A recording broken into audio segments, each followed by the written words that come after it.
नमस्कार बंधुरा আমি আজকে যাব ধান কাটতে আর ধান কাটতে যাওয়ার আগে খেয়ে নেব জল পান করে নেব জল আর সঙ্গে খাবো বিস্কুট।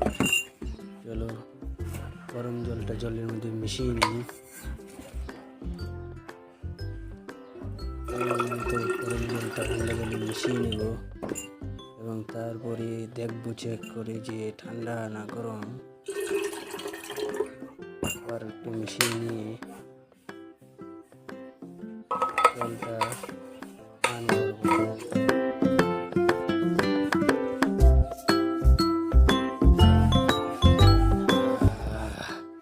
তারপরে নিলাম বিস্কুট, সেটা খেতে খেতে আমি চলে যাবো ধান খেতে। তার আগে যাবো আমি এখন আমাদেরকে একটা কিছু দেখাতে, সেটা দেখার জন্য তোমরা সবাই রেডি করো। এটা হলো আমার হিরো হন্ডা সাইকেল।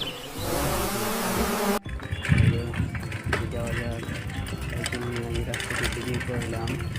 রাস্তা দিয়ে যেতে যেতে দেখলাম একটা কালাকার, নিয়ে দেখো কালাকার। তারপরে আমি চলে এসলাম খেতে কাঁচি নিয়ে ধান কাটার জন্য। আর ধান কাটতে যাচ্ছিলাম, দেখি হঠাৎ করে অনেক ধান কাটা হয়ে গেছে। আমি আসার আগে অনেক ধান কাটা হয়ে গেছে। আর খেতে গিয়ে দেখি আর অল্প ধান আছে, যখন সেটা কাটছে আরেকজন, তখন আমি যাব ওর সাথে হাতে হাত মিলিয়ে এই ধানটুকু কেটে শেষ করে তারপরে